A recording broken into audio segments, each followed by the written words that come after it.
కాంగ్రెస్ పార్టీకి హృదయపూర్వక ధన్యవాదాలు తెలియజేస్తా ఉన్నాను. నిజంగా 22 సంవత్సరాల నా జీవితం నా కష్టానికి గుర్తించలేని ఒక దద్దమ్మ పార్టీ, కానీ నన్ను హత్తుకొని దగ్గరికి చేరదీసి నాకు టికెట్ ఇచ్చిన సోనియా గాంధీ గారికి, రాహుల్ గాంధీ గారికి, ప్రియాంక గారికి, రేవంత్ రెడ్డి గారికి, గౌరవ మా వెంకరెడ్డి మా మంత్రివర్యుడు వెంకరెడ్డి గారికి, ఉత్తమ్ కుమార్ రెడ్డి గారికి, రాజగోపాల్ రెడ్డి గారికి, దామోదర్ రెడ్డి గారికి అందరికీ కూడా నేను చేతులెత్తి నమస్కరిస్తా ఉన్నాను. తర్వాత సహకరించిన తుంగతుర్తి ప్రజానికానికి మళ్ళీ ఒకసారి చేతులెత్తి నమస్కరిస్తా ఉన్నాను. నిజంగా నేను ఈ పల్లెటూరు ఇది ఇంటీరియర్ ప్లేస్, మారుమూల గ్రామం. ఈ గ్రామం నుండి తుంగతుర్తి ప్రజానికం దోపిడీకి వ్యతిరేకంగా, నియంతృత్వానికి వ్యతిరేకంగా సాగిన పోరాటం ఇది. ఈ పోరాటంలో 51,094 ఓట్ల మెజార్టీతోని చరిత్రను తిరగరాసి తుంగతుర్తి నియోజకవర్గం పోరాటాల గడ్డ. ఈ పోరాటాల గడ్డలో పూర్బిడ్డ మందుల స్వామిని గెలిపించి తుంగతుర్తి గడ్డ.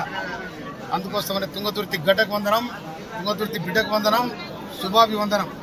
ఇంకొకటి ఇక్కడ ముఖ్యంగా మళ్ళీ నేను గెలవక ముందే చెప్పిన దోషి ఇసుక నేను ఎట్లా తీయని అని చెప్పిన ఇదే మాట మీద కట్టుబడి చెప్తా ఉన్నా. రేపటి నుండి అక్కడ మిషన్లు ఎవరైతే ఉన్నాయో ఆ మిషన్లు వాపసు తీసుకుపోవాలని కూడా నేను ఈ సందర్భంగా హెచ్చరిస్తా ఉన్నా. నేను మళ్ళీ మీ మిషన్లు కనుక ఏట్లకు వచ్చానుకో మీ మర్యాద దక్కది, దాని మీరే బాధ్యత అవుతారు.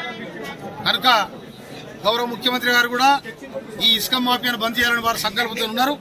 అందుకోసమనే ఈ ఏటిపంటి ఉన్న దాదాపు 14 గ్రామాల ప్రజానికం, వేలాది ఎకరాల భూమి ఇలా బీడులై మళ్ళా వలసలపోయే పరిస్థితి ఉంది.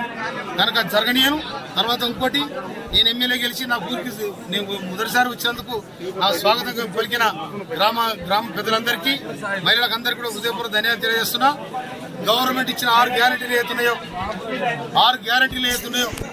అది బ్రహ్మాండంగా ఇవాళ మన కళ్ళ ముందు మహాలక్ష్మి ఆల్రెడీ మహిళలు కూడా బస్ ఎక్కిపోతా ఉన్నారు. తర్వాత ఆడపిల్లలకు, పెళ్లి పిల్లలకు కూడా ₹1,00,000 నగదు తులం బంగారు ఇవ్వడానికి ప్రణాళిక చేసింది. తర్వాత ఆరోగ్యశ్రీ కింద, రాజీవ్ ఆరోగ్యశ్రీ కింద 10 లక్షలు